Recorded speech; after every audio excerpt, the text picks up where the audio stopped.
తిరుపతి జిల్లా రైల్వే కోడూరు నియోజకవర్గం 2026 ఇంటర్మీడియట్ పరీక్షల ఫలితాలు అలాగే 2026 విద్యా సంవత్సరం సిబిఎస్ఈ 10th క్లాస్ పరీక్ష ఫలితాలలో రైల్వే కోడూరు టౌన్ సమతానగర్కు చెందిన దళిత నాయకుడు ఆర్ఎంపీఐ మార్క్సిస్ట్ పార్టీ తిరుపతి జిల్లా ప్రధాన కార్యదర్శి దాసరి జయచంద్ర విష్ణు శివ జ్యోతిల కుమారుడు ఇరువురు కుమార్తె దాసరి వర్ష ఇంటర్మీడియట్ బైపీసీ విభాగంలో 1000 మార్కులకు గాను 985 మార్కులు సాధించి స్టేట్ ఫస్ట్ ర్యాంక్ పొందారు.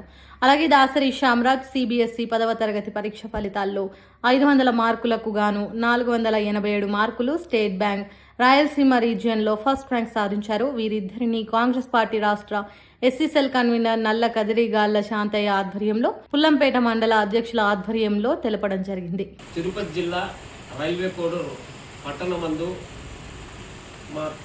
మా తమ్ముడు మరియు ఫ్రెండు సహోదరుడైన జయచంద్ర గారి కూతురు ఈరోజు మన స్టేట్ ఫస్ట్ రావడం గర్వకారణం.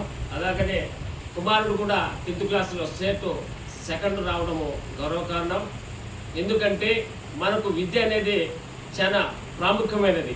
డాక్టర్ బిఆర్ అంబేద్కర్ ఏం చెప్పారంటే తల్లిదండ్రులు ఆశించే కన్నా బిడ్డలకు చదువు చాలా ప్రాముఖ్యత.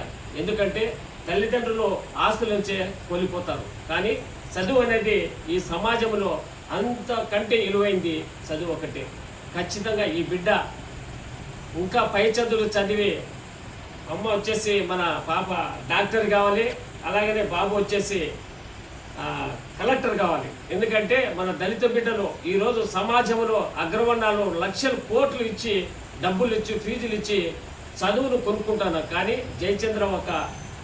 జయచంద్ర పిల్లలు ఆమె తల్లి పెంపకంతో ఈరోజు మధ్యతరగతి కుటుంబంలో కూడా కష్టపడి చదివి తల్లిదండ్రుల కష్టాన్ని వాళ్ళు గుర్తించి ఈరోజు స్టేట్లోనే ఒక ఫస్ట్ ర్యాంక్ తేవడము, అలాగనే బాబు స్టేట్లో సెకండ్ ర్యాంక్ రావడం కూడా మాకు కూడా గర్వకారణము. ఎందుకంటే మా పిల్లలు కూడా చదివినా కూడా మాకు కూడా ఇట్లే సంతోషం ఉంటుంది. ఖచ్చితంగా భవిష్యత్తులో వీళ్ళకు అండగా మేము ఉంటామని ఈ జయచంద్రకు సిస్టర్కు మేము అండగా ఉంటాము. అలాగే ఈ పిల్లల చదువు కోసం మా వంతు సహకారంగా మేము ఈ పిల్లలకు చేయుతునగా ఉంటామని ఈ సభాముఖంగా తెలుపుతున్నాం. లైక్ చేయండి, షేర్ చేయండి, సబ్స్క్రైబ్ చేయండి. మరిన్ని వీడియోల కోసం బెల్ సింబల్ పై క్లిక్ చేయండి.